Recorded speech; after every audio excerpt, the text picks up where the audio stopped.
and you know this, man.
What's good, fam? How y'all doing?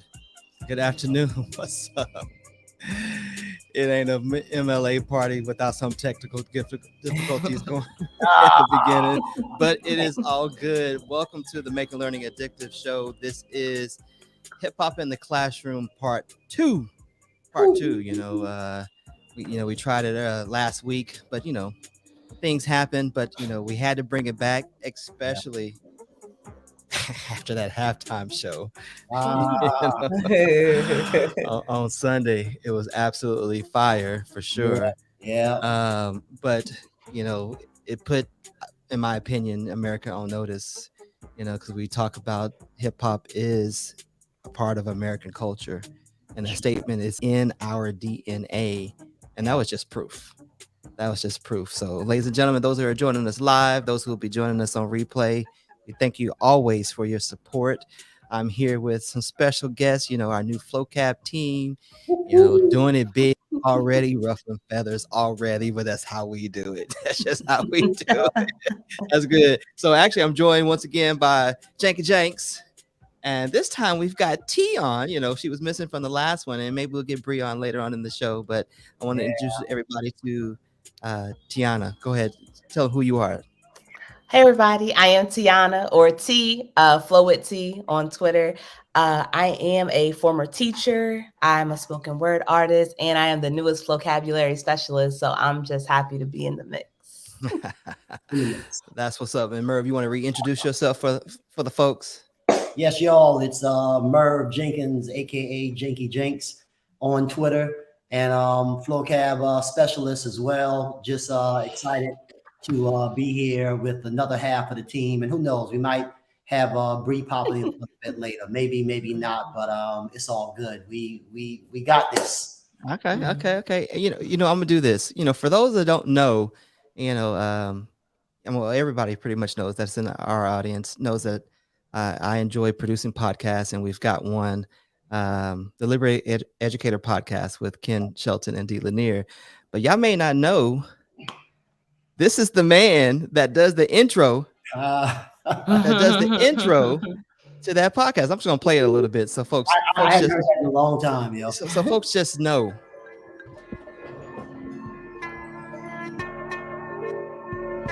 Hey, yo, welcome to the podcast, The Liberated Educators, where two brothers are ready and able sit at the table. It's Ken Sheldon, Dee Lanier. Yeah, y'all, they doing this. They're purely intellectuals and equity enthusiasts, creating change by shifting the conversations critical to our culture, to our people, to our nation. And for the record, yeah, they talking education. Yeah, they talking about building our own, because we've been patient. A CPT concept, 3 different segments that's jam-packed with content we all can invest in. Breaking that chain called tradition, the critical conversations on issues, but y'all listen. They ain't talking about it later, y'all just hearing it. So sit back, relax, tune in, and be a part of this. You know how hard it is. They know you want greater. They know you want the liberated educator. Hey. Yeah. Hey, that was hot. That was hot. But you know what, man? I'm sitting here listening going, dang, yo, TeAna's intro to good stuff that's coming later. Yeah. I didn't want to tease them with that yet, but way better than what I was thinking. This is gonna be fun times, yo. I'm excited. for sure. But I do want to point out the fact that I didn't give you very much to work with. I gave you the track, For You know, I sure. gave you the little blurb of what the podcast is all about. Yeah. I don't know. A couple minutes later, you know, he sent me this track back, and I was like, "Oh my god, this is fire!" I appreciate it, yo. But it always helps when the music is dope. So I mean, that's like for an MC, and well, the three of us know this. I mean, when you get something that like hits you and you feel it there, then it's nothing to jump and start writing. And I know everybody's writing process is different, because I do know MCs who are like, yo, I don't even want to hear beats. I write my rhymes, and then when I hear a beat that I feel like, yo, this would go cool with that, then I match it up. But me personally, I like to like get the instrumental going, and if I feel it, I'm on it. If I don't, I just push it to the side. Maybe I come back to it, maybe I don't. But yeah, that was definitely a track, man. When I got it, I was like, oh yeah, this is easy climb. So shout out for sure. That's what's up. That's what's up, man. Definitely appreciate you doing that for us. But let's jump into the conversation, because you know where we left off. You know, we were having this. It wasn't a discord, but you know, we're talking about the language. You know, the language barrier, and you were spitting some knowledge in regards to bringing that analogy about folks don't complain about the movies that they watch that are just filled, you know, with a bunch of, you know, language, but we have this tendency to want to censor our music. Yeah. You know, so you know, kind of want to pick back up on that, because in the Super Bowl, right at the halftime show, and it has been made known that the production folks wanted to censor some of the stuff that took place during the halftime show. You know, Dre's line about still no love for the police. You know, and Eminem kneeling, you know, things of that nature. So that's where I kind of want to pick up. So as we talk about hip hop in the classroom, how do we once again address that particular language, you know, barrier? But you know, the fact that sometimes language is used to emphasize certain aspects of the culture that we're trying to make sure that folks understand.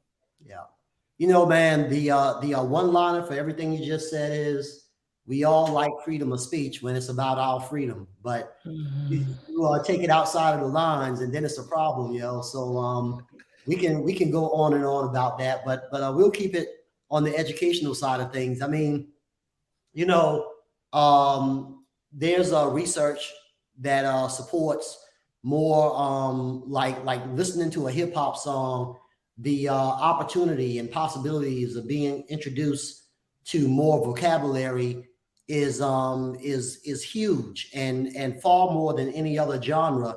Whether you want to give that to the quick, speedy, fast rapping, or just the fact that you got to connect the words in hip hop, man. I mean, most of the songs are still heavily rooted in lyrical content.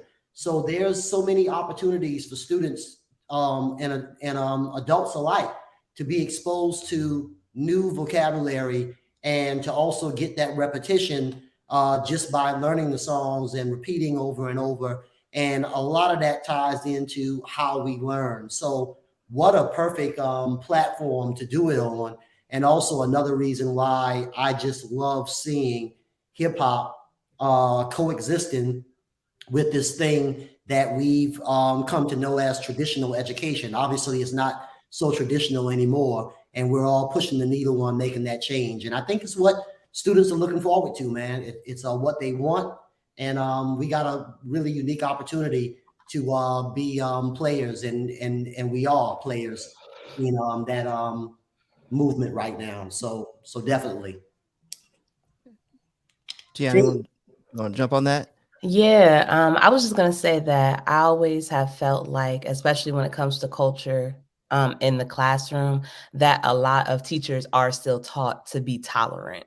And I think that's one of my least favorite words, because who wants their culture to just be tolerated somewhere? Because to me, it has that connotation of that if I had a choice, I wouldn't be involved in this, but I'm going to tolerate your culture and your voice and things like that.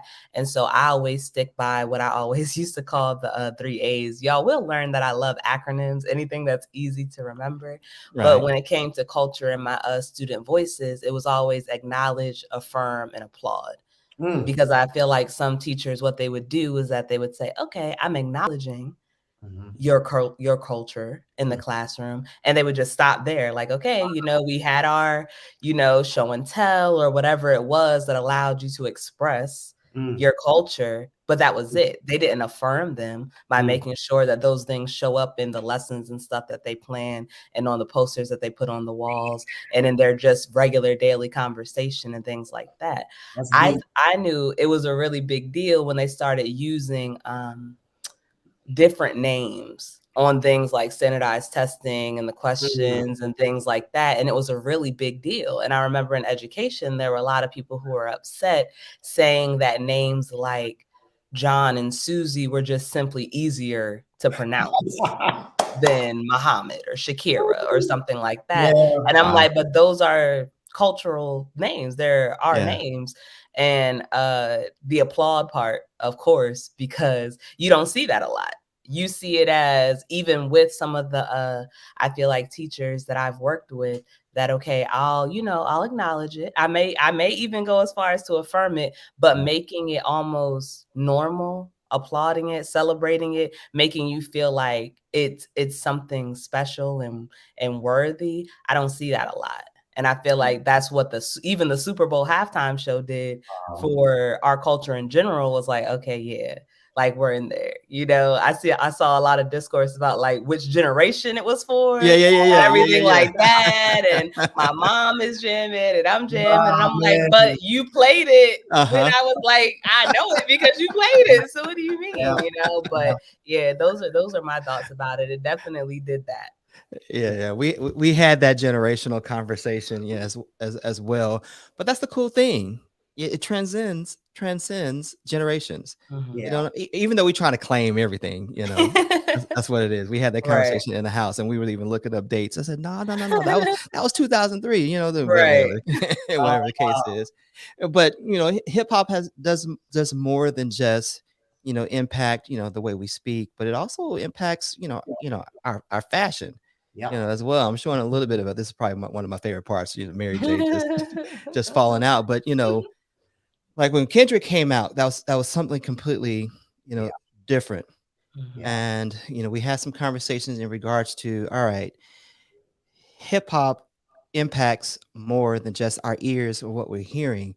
It impacts kind of the way we walk, the way we dress, and some people are even trying to keep that out of the classroom. What is the response to something like that? Man, TeAna, go for it, man. Yeah, I would just say that it's just another way to make students feel like who they are authentically isn't good enough in that space. So you may wear what you want to wear, dress how you want to dress outside of the classroom. But I feel like those restrictions and things, which I feel like we can honestly say are all steeped in that prejudice and things like that, that all it's doing is telling students that in this academic space, who you really are isn't good enough. It's not accepted. We won't tolerate it. And I think that imagery like this does a powerful job of doing the opposite. TeAna, you captured that so well, and B, this always takes me back to when I was interviewing for my first job as a high school assistant principal, and I can talk about it openly because I mean all the players are now retired. Get you out of here. Hold up. Go ahead. You good. Yeah, but all the players are now retired from the school system, so I'll openly share. But I went to Chapel Hill, North Carolina to interview, and the interview went really well. I thought it was a great setup. They literally had a student on the interviewing panel, and granted, it was about anywhere between 10, 15 people, but there was a student who represented the student body as a part of the interview process. And after it was over, one of the two people who were in charge of saying whether you got the job or not walked me outside. And as she walked me outside, she said to me, I think you're a little young for a high school assistant principal. And again, I was 29 at the time. And okay, cool enough. We talked about that. I left, drove back to Charleston, South Carolina, 3.5 hours away. And they told me in the interview that there would only be one interview. There wouldn't be a follow-up. So I was surprised when about a week or so later, I get a call and it's like, can you drive back to see us in North Carolina? I'm like, okay, all right, you know, I hop in my car, I drive back, and as I'm driving back, and to really picture this, believe it or not, at the time I had locks that I had been growing for I quite remember this. Yeah. I mean, it's hard to picture now, but you can find some old pics on the internet. But I had locks down to my hip, probably not that long during this time, but eventually that's how long they grew. But definitely way past shoulder length. And driving up, something said to me, Merv, they're going to ask you to cut your hair. So I called one of my mentors and a professor who I just graduated in the master's program at Charleston Southern University. And I told her, and she said, well, I don't think so, Mervin. First of all, that's against the law. You know, you'd probably sue the whole school district. I said, nah. I said, I really feel like they're going to ask me that. And she said, well, what if they do? And she kind of talked me into saying, or wanting to say that, hey, yeah, I'll cut my hair for the job. And she told me, she said, just grow it back. Well, this is a white lady. I don't think she realized how long it took me to get. So I hung the phone up and I got to the second interview, and literally I walked into the room. It's just two people. And that one person, the same person, she said, the first question was, how was your drive up? And then immediately she said, well, since behind closed doors, I'm going to ask you this. Will you be willing to cut your, and she said dreads before the word came out of her mouth. I had already shook my head. And I said, no. I said, no, ma'am. Now, granted, when I said no, the first thing that came like to me was, you just told your professor you were going to say yes. But I just couldn't hold it back, man. It just came out. Everybody was surprised, myself included. And she just sat there, director of human resources, and she looked at me with no response. And it was like 3 unpleasant seconds. And finally, I responded and I said, ma'am, if we're going to ask students every day to do things that we deem is a part of accepting culture and diversity, but yet behind closed doors, you guys are going to ask me to cut my hair for a job. Thank you, but no thank you. And you know, they shook my hand. I got in the car, made the 3.5, 4 hour drive back. Wow. And again, surprisingly, maybe they were afraid that the lawsuit was coming. I had no intentions of suing anybody. That's just not who I am. I went back and just said, hey, that place, I'm not good enough for them. They're definitely not good enough for me, is how I took it. And, you know, a lot of hurt behind it, but after some just reflection, I was fine with it. But then I got a call from the second person in the room. And eventually, years later, after having worked for 5 years, moving on to a principalship, she went on to a superintendent position because she was a principal at the time. And we met up for dinner one night out of state. And she said to me, because I brought it up, I said, tell me what was going through you guys' head when that happened. And she said, well, our superintendent pretty much said to me that whatever happens with this guy is going to be on you if there's any problems. And she said, I responded that if you had said, yes, you would cut your hair for the job, then you weren't the person that I wanted for the job. And I was like, wow. And that was an older white lady. And, you know, kudos to her. We've remained friends over the years. She's a retired superintendent now. But that's what we need, man. We need people to realize that there is a thing called youth culture. And we tend to forget as we get older, we forget how we used to hang out late and have a good time and all the other crazy things we did. Until the street light came on. But these kids, it's just their turn. And we have to, while we're modeling and coaching and mentoring, we also have to give them room to be their creative and, as TeAna said, authentic selves, because that's what makes the world spin, man. Mm-hmm. And when we put a stop on that, we hurt humanity, period. So anyway, sorry to be long-winded, but that one always gets me, man. Yeah. That's all good, man. I appreciate that.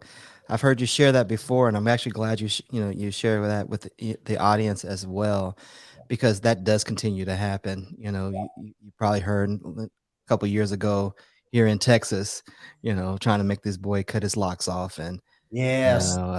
said it was against dress code. So they come up with rules to take the culture out, of the situation. But Yeah. we want to turn and say, we have to meet them where they are, but that only means in their terms.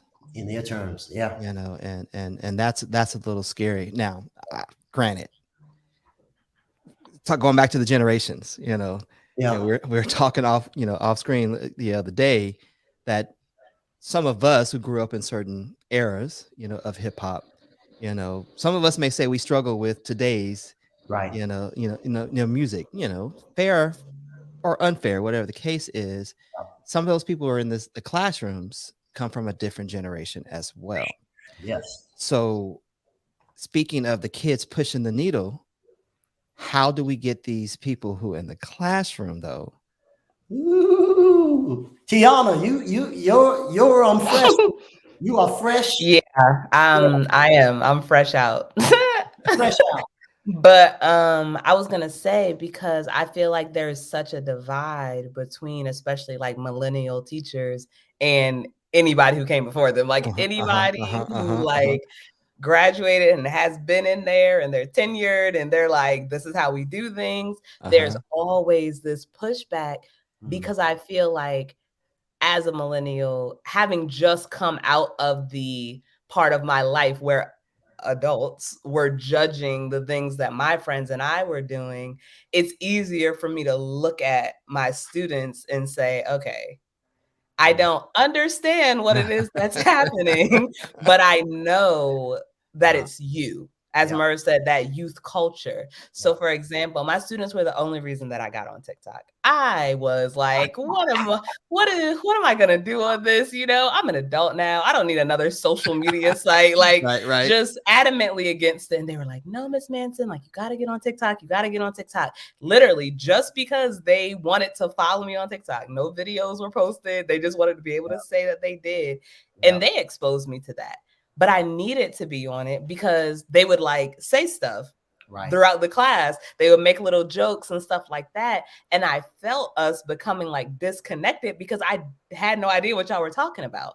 Wow. But then it got to the point where, because I was on the social media site and I got some of the references, one of our callbacks, our call and responses even ended up being like the TikTok trends. So I would pick something that was going on. So for example, one of the ones that we did was what's popping. And then they would be like, don't mind me just watching. But that was how I got their attention instead of like the 1, 2, 3 eyes on me. And every time I did it, they would laugh and they would, ha, ha, ha. But it got their attention enough for it to be successful. But I know literally during one of my observations, my principal was like, what does that mean? Like, what are you saying to them? And I'm like, and then as an adult professional, I'm like, can I just tell her this is a TikTok thing? Like, how is that gonna go over in my conference, Wow. But there is that big divide. But I feel like younger teachers are always more willing to connect with the things of the younger generation because we're still fresh. Like Merve said, we remember what it was like to be young, to be those kids that teachers don't understand and they don't get it and they're not involved in what we got going on. And we don't want to be that because we know that the sooner students know that you know and care about them, the easier it is to build a rapport, the easier it is to teach them. There's a reason that, the test scores of teachers who look like them are higher. They speak to it. Yeah. I mean, and once I found that out, in one of my programs about how the demographic of the staff is supposed to reflect the demographics of the students. And I was like, in which schools? Because even at my HBCU, most of the people in our education program were white girls. Wow. And I'm like, okay, people are talking about diversity, but teaching is very much still a white woman profession. And I don't know if people realize that because of maybe the bubbles that they're in. Like I'm in the DMV, so there are plenty of Black educators here, but I ain't never been out to Ohio to see what they got going on out there. You know what I mean?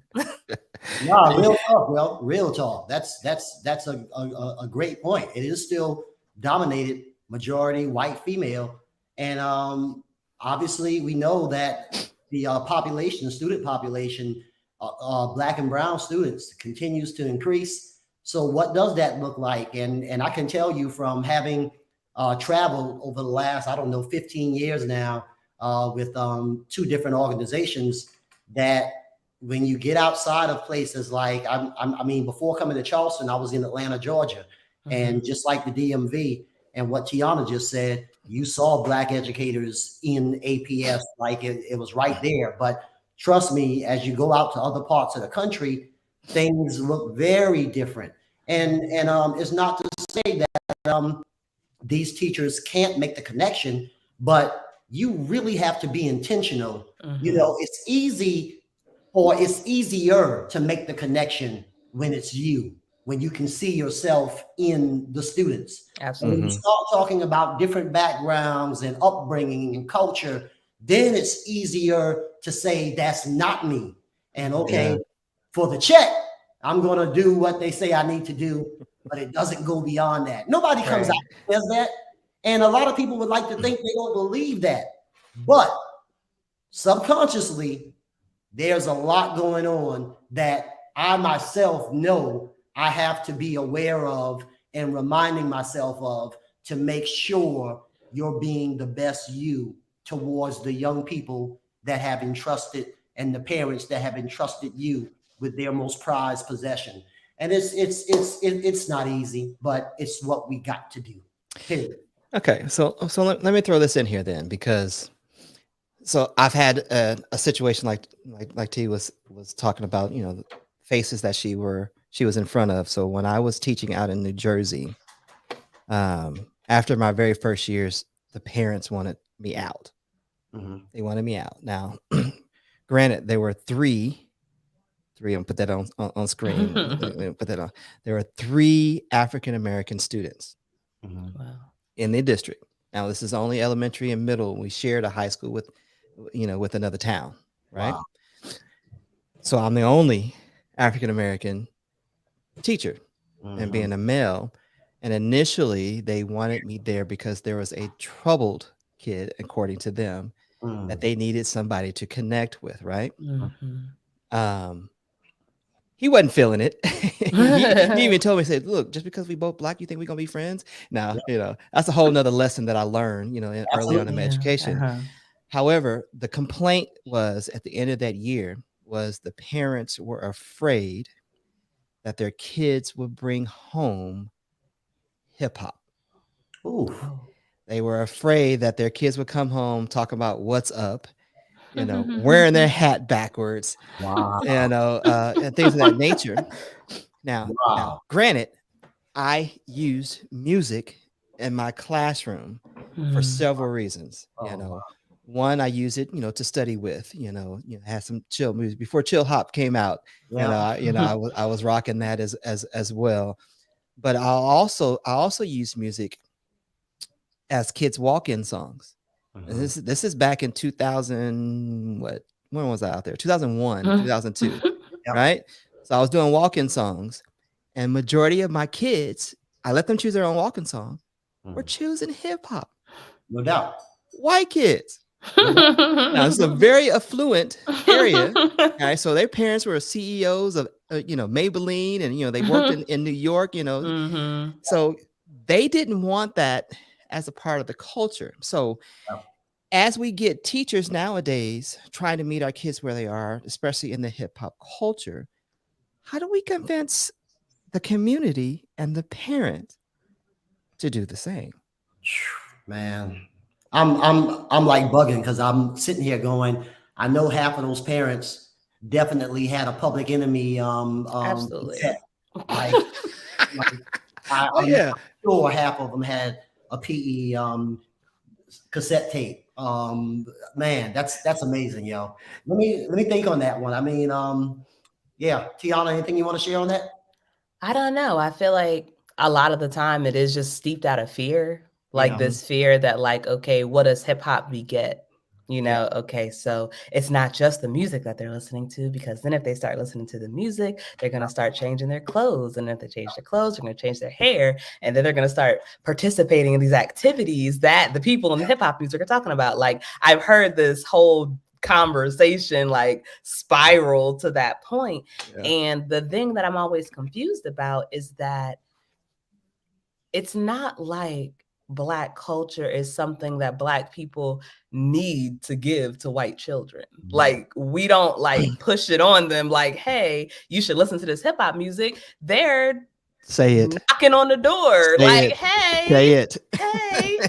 what's up? Like, we want to be in, we want to be down, like literally all the time. And it's like, we're not trying to indoctrinate your children into this like cult of culture. Like, they want access to it. Look, I'm gonna stop you there, because the beginning of this CRT conversation, especially here in Texas, came from a PR nightmare that Carroll ISD, South Lake Carroll, I'm putting you on blast right now.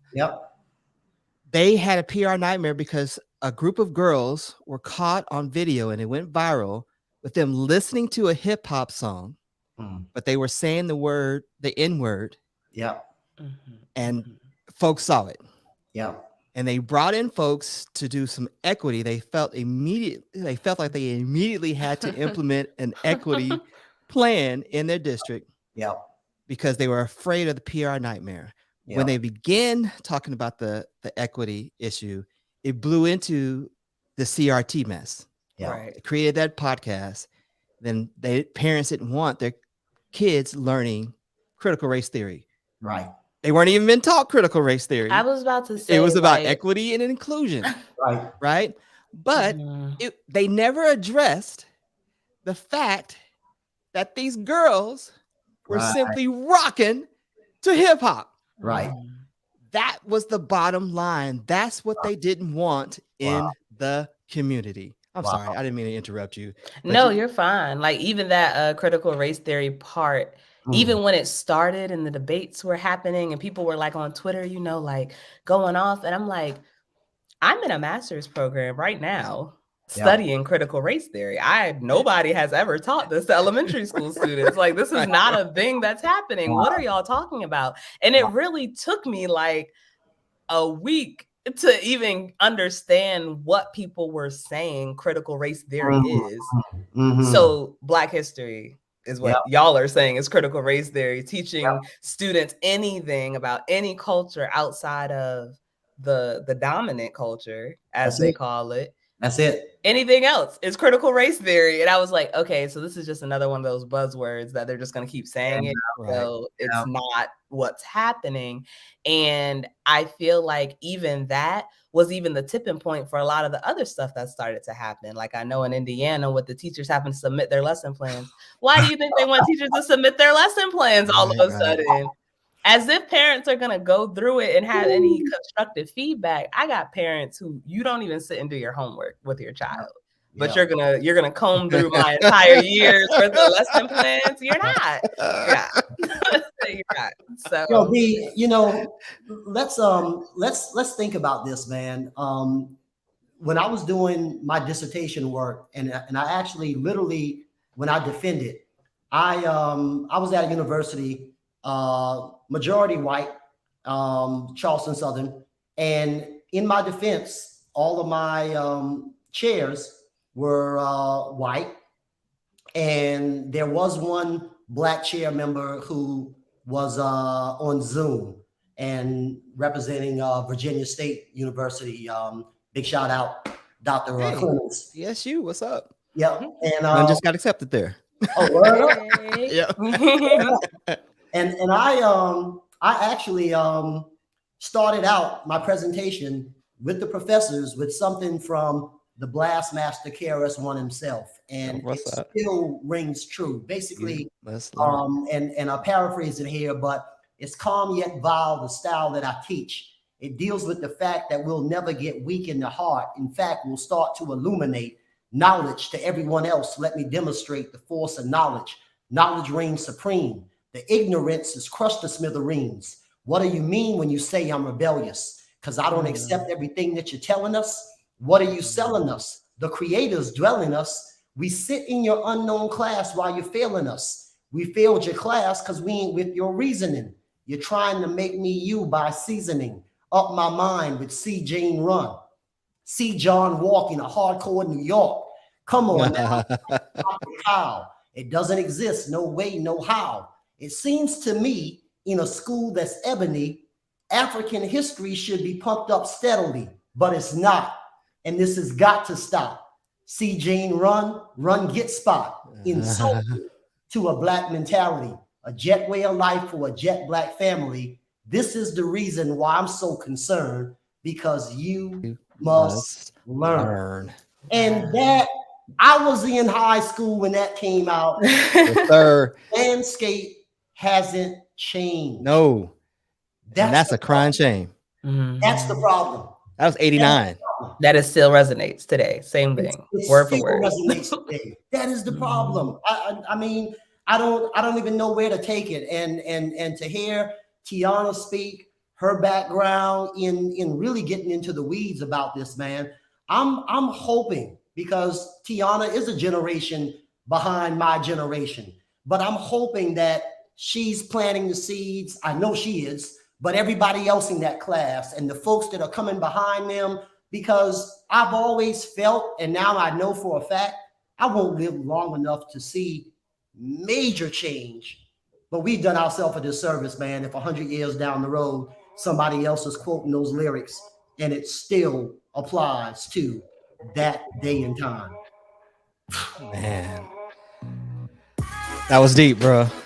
That was real and brought me back. I think we need to bring the professor back out in the light so he can actually continue to teach. For sure. I want to thank the both of you for helping us continue the conversation, that we had last week. Yeah. I'm almost inclined to do a part 3. Hey, you get all 3 of us on the part. Yeah, one day we're gonna do that for sure. But but seriously, it has been an honor just to chop it up with you guys, especially on a conversation that it's not gonna go away.